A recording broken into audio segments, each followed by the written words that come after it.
program by joining us on our social media handles. Twitter handle, my personal Twitter handle at Wasike Maxwell at Osorobots, Touchline Y254. Keep your contributions coming. Of course, your feedback will be abundantly appreciated. You can be part of the program via our social media platforms as highlighted. And of course, away from matters World Under 18 now to KPL All Stars, our team that is currently in Spain, just playing 2 friendlies, of course, after suffering a humiliation against Cordoba FC 4-0 thrashing, and tonight they're taking on Sevilla Atletico, another reserve side, of course, which is not eligible for promotion, but it's a second tier. I don't know what's your take. 4-0 Trowns? I think the result is not a major thing. It was expected, and it was bound to happen. What do you mean? What do you mean? What? Such a pessimistic No. What do you mean it was bound to happen? It is just reality. You look at the players you are playing against, they practice on top-notch facilities. They have got top-notch coaches. Most of the coaches who train those Cordoba B players are the UEFA licensed coaches. Now, you are going against a team with that compared to our Kenyan players who play at the local Premier League here, which is not even professional, which they are trying to be professional. Now, the result is not a major thing. The major thing is, what lessons do you pick from such a game? Because it's all about exposure. This is the team that is expected to represent Kenya in CHAN 2018. What have you picked? What have you learned that you can take forward? Because you train together. After the game, you're getting conversation and training talks with the coaches of Sevilla, coaches of Cordoba, most of the La Liga personnel. The major part is, what are you learning from that tournament? And probably my main concern is the selection of players taking part in such events. Of course, it's the best, or rather refined, in terms of players featuring for the top tier, that is Kenyan Premier League. But Boniface Oluoch, the goalkeeper featuring for Gor Mahia, was quite dismal, and he might have contributed immensely with regards to the goals that they conceded. When Matthew Gikonya, a man who is featuring for Sofapaka, of course, Ugandan international, came in, at least he looked like he was formidable enough, and probably, going by words from the pundits, especially on social media platforms, if he was to start, Kenya would not have conceded such goals. I don't know what's your reactions. I think it's about the quality of the game itself. Boniface Oluoch I don't know what kind, because he's a very good experienced goalkeeper. He has played for APR, he has played for Tusker. He was on the unbeaten side of Gor Mahia. Mistakes are bound to happen, but as I said, what's the way forward for them? You can lose to Cordoba. They are playing Sevilla tonight, and we hope that they can still improve. The major thing is, when you come back here and you go for CHAN, how good will you be? Because now you are playing against top sides with top-class players. Of course, it is the Kenyan select aside taking part in the friendlies, of course, slated for tonight against Sevilla Atletico, and on Thursday they took on Cordoba FC, losing 4-0. That was quite a thrashing, and Stanley Okumbi, Harambee Stars tactician, has hinted that they will be looking forward to a better performance when they take on another Spanish side, of course, featuring for second division league in Spain, and we shall be keeping an eye on that particular fixture and keep you posted as it happens. Remember, you can also get glued on KBC Channel 1, our mother station.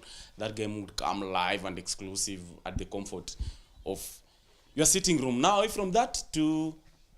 Yeah, a big game happening a big game happening today, actually, but it will be in Bulawayo, Zimbabwe, where Kenya will be taking on Zimbabwe in the Africa Gold Cup Rugby.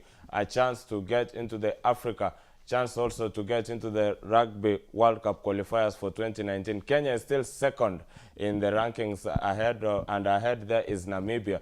But we are good to go against Zimbabwe. In our segment, we'll be talking with Mwarim Kombo of Comras RFC to talk to us and tell us how good Kenya is and how prepared are we when we are going away, because this is the first time in this series Kenya will be playing away from home.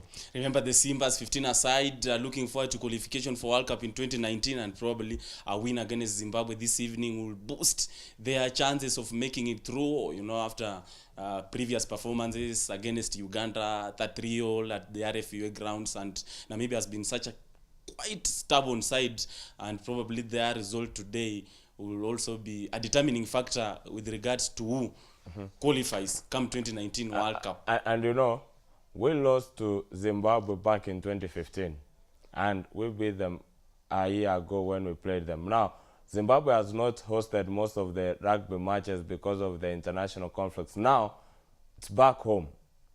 And Zimbabwe, with their rugby, they are mad. It's a mad country when it comes to rugby. Now, the Simbas are in good form. The Sabols know that. How that game is going to pan out is anybody's guess. And remember, if Uganda manages to hold Namibia or defeat Namibia, it's open play now. It will be an open open game. play. Anything goes. And Kenya will be hoping our Cranes counterparts can do us that favor, because our draw with them is the one making us not to be on top of the table.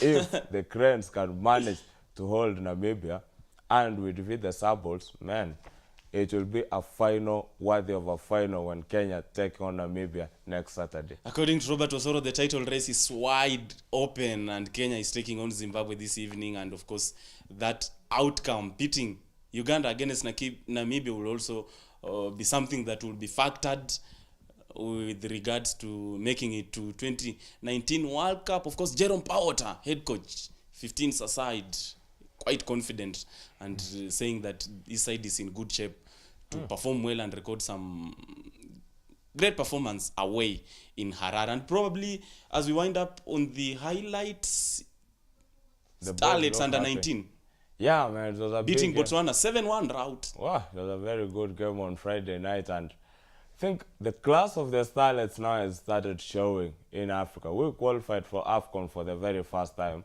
We are defeating Botswana on a World Cup qualifier, and this is under 20. Remember, most of the girls playing for Starlets right now are high school girls. If these guys are kept together for a very good time, we'll be in that World Cup. Yeah, it's under 20 Starlets yesterday beating Botswana 7-1 to just boost their chances of making it to France next year in 2018 under 20 World Cup. Of course, Kenya, Zimbabwe among 19 nations really fighting for 3 places to represent African continent during the global showpiece in France next year. And Nick Mwendwa, President Football Kenya Federation, having taken charge last year, said that his top priority will be ensuring that grassroots football and matters academies is something to be factored into, and probably is doing that with regards to under 20 now taking part in continental and both international showpieces as well. But now, away from that, of course, remember it's the touchline on Y254. Max Olasika and Robert Osoro taking you through. And as usual, you can be part of the program. Epic show lined up. Later on, David Kwalima, award-winning journalist, alongside Simon Sepe Mulama, former Kenya international, will be joining us on set to dissect about CAF resolutions. Remember, it was in Rabat, Morocco, and a lot of recommendations, expansion of AFCON from 16 teams to 24 teams taking part, as well as ensuring that, you know, the schedule changes from January to July to pave way for players featuring in English Premier League from African countries take part without any inconvenience. The major part of these changes, according to me and in my opinion, will be the revenues the CAF will be getting out of this. And how good is it taking it to June and July, because it usually collides with European calendar when players are playing there. Most of the coaches do not like, they are usually frustrated releasing their players for an AFCON tournament where they're in serious session to get their titles running. Now, to June, July, it's a perfect place to have it, and also you can get eyeballs for that. And also the expansion of the teams from 16 to 24. I'm still coy. Why? About the quality of the teams that will be taken to AFCON. At 16, we are 100% sure that Africa's best 16 teams are playing at the AFCON. But now, you need to be overexcited about the move, because probably Harambee Stars, now your national team, now will that is my major take argument. part in the competition. You want Harambee Stars to go to AFCON because of numbers instead of quality. We need quality at the Africa Cup of Nations.